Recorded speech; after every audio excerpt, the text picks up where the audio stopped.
Every time I speak on the video now, I'm always cognizant of the time, always trying to optimize my time and make shorter videos. The presidential debate tonight left me probably in the same frame of mind I was in before I watched it. On one side, you have a compulsive, lying, deceitful, cheating, manipulating individual. And on the other side, quite frankly, you have a guy that looks like he's about to croak any second. I mean, literally, he looks like he's about to die any second. And the deeper we get into the debate, the more he seems like he's on the verge of Alzheimer's or dementia, okay?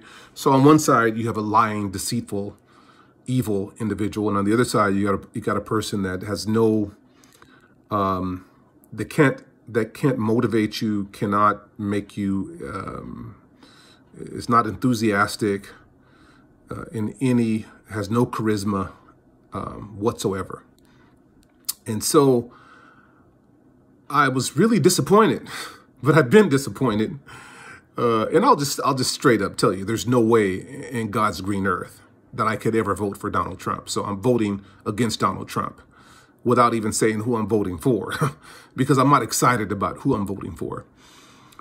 But most importantly, what I want to talk about in this video, and I don't want to take too much time to talk, because I know people they're very short attention span. So I want to talk about what I feel is truth versus deception. You know, it's like a lot of times we listen to these guys running for a president. You know, I've been disappointed with, quite frankly, I've been disappointed with our last three presidents. I've been disappointed with our last three presidents. Yeah, I mean, I thought President Obama was the most presidential president that we've had in my lifetime. I thought he was very presidential. I thought he was very smart. I thought he was very sharp, you know, very charismatic. But I really didn't care for a lot of his policies. I just didn't. Donald Trump, for me, is the absolute worst president that I've had in my lifetime. And I felt like Bush Jr. made just a slew of mistakes that really brought us to the brink of a depression. And so Donald Trump's not too much different. But either way, I have not been happy with our last three presidents. And sometimes I wonder, it's like, why is it? Are you kidding me? Are these my only two choices? You know, even in the last presidential election, are these my only two choices? Again, in the last election, I didn't vote for anybody, but I voted against Donald Trump. So you have to vote for the other major candidate to vote against a candidate. You know, you can't vote independent. That's not going to help your situation. So, but I will tell you that there's a lot of things that these candidates talk about that are nonsense. You know, at the end of the day, what really matters is that we empower people. You being empowered means more than any little biscuit I can give you to win your vote. And that's what a lot of these politicians are doing. Oh, let me give you a biscuit. No. Let me give you some empowerment, because that's what people want. That's what humans want. We want empowerment. You know, we want to be able to be independent. We don't want the government breathing down our neck, telling us what our children have to learn in school in the 4th grade. Don't tell me what my child has to learn in the 4th grade. You're taking away my rights. The government is not here to be your daddy. The government's not our daddy. You know, your daddy takes care of you. You're the little baby, and your daddy takes care of you. Gives you milk, gives you Pampers. That's not the job of the government. The job of the government is not to give us milk and Pampers. The job of the government is to keep us from devouring each other. The job of the government is to give us the tools that the society needs. Society needs strong infrastructure. Society needs a fair banking system. Society needs a fair credit and debt system.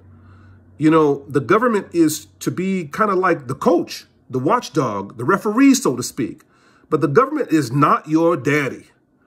And, you know, sometimes I just get fed up with these ideas that the government has to provide us with all these things. You know, provide me with the ability to get paid. Okay. If you want to provide me with something, provide me with the ability to get paid. Provide me with the ability. When the slaves were freed, the slaves were supposed to have the ability to get paid, because slaves knew how to farm. So what were they supposed to give us? The government was supposed to give us so many acres of land, 20 acres of land, and a mule and a horse. Because if we have acres of land and we have a mule, then we can make our own darn money. You know, a lot of times we're listening to these people and they're saying, oh, let me give you health care. And, you know, you know, we want to give Medicare for all, and we want to do this, we want to do that. We want to give all these people all this money. You know, we want to give you $1,200. We're going to give you $1,200, but we're going to give the corporations $12 billion. We're going to give, matter of fact, we're going to give each corporation $12 billion, and we're going to give you $1,200. They're trying to give you a bone so they can win your vote. We're going to give you welfare. We're going to give you, you know, in some cases, it's okay to help people, but what the people really need are jobs. What the people really need are education. What the people really need, we need our 40 acres and a mule, or what was it, 20 acres in a mule. Give us our 20 acres and a mule. How does the government give us 20 acres and a mule? They give us by giving us education, by creating programs that give tax breaks to major corporations for internships, by making sure those internships are equitable, that everybody has an opportunity with internships.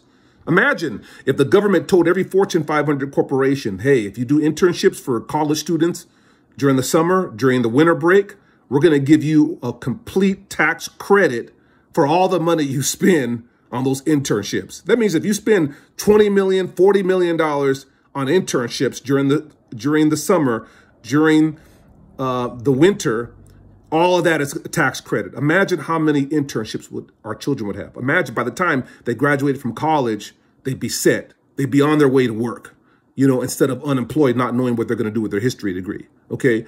So we need programs teaching our children STEM, teaching them how to program, teaching them how to code, teaching them how, you know, science, math, astrophysics. I'm talking about educate us, man. Educate your people and educate the people. Be more innovative in educating the people. Right now, you know, it's like you're holding people back. I mean, if there's a kid that can knock out high school by the time they're 11, let them knock out high school. Why are you keeping everybody in high school till they're 18? That's nonsense. 18 should be the max. That should be the maximum age that you graduate from high school. But also, the government needs to have more programs to give people matching loans for businesses. You know, our system is corrupt because in many ways, the system says they can't hire you if you have bad credit. But then if they want to hire you, they do anyways. And if they're racist or if they're a bigot or if there's something about you they don't like, then they just use the whole credit thing as a crutch to not hire you if they don't want to hire you. Our system is corrupt, man. And so the government needs to step in and make sure the system there's more equality, equal access to getting hired. You know, don't not hire one person with a 600 credit score and then hire another person. You know, it's like you hire this guy, he has a 600 credit score, but you don't hire this guy, you know. And so it really is an open door for you to be racist, you know, or an open door for you to be whatever, you know. So I think I'm going to cut this video because I'm almost at 10 minutes. But the key here is empowerment.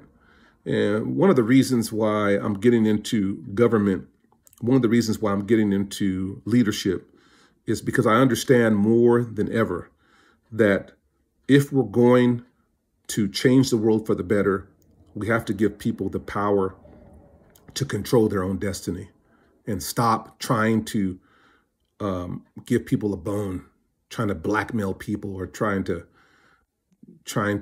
you know, pimp people by saying, hey, we're going to give you some free health care. We're going to give you some health care if you vote for us. You vote for us, we're going to be your daddy. I'm not saying that healthcare is not needed, but what I'm saying is I'd rather be making $120,000 a year and buying chard and kale and spinach and juicing that crap, eating well, living well. Because if you're healthy, being healthy is your health insurance. They keep you poor, but then they want to give you some health insurance. And there's nothing wrong with health insurance, but I'm just saying the government, man, is sitting on $5 trillion a year. They need to create ways to get people working with good paying jobs. That's what they need to be doing. They need to be eliminating a lot of the inequalities in our country. For many years, the government has turned their backs on the minorities in this country. They've turned their backs in terms of educating the minorities. They don't educate them. And what were they doing? They were taking in all the brain power from other countries, because quite frankly, while their kids were taking 12 classes a year, we were taking 6. We were taking 6. That's right. Your typical high school senior might be taking calculus, physics, English, AP English, stats, 6 classes, Spanish 2 and some other class. So that's your typical senior. Your typical freshman, sophomore, junior, senior, they take 6 classes a year.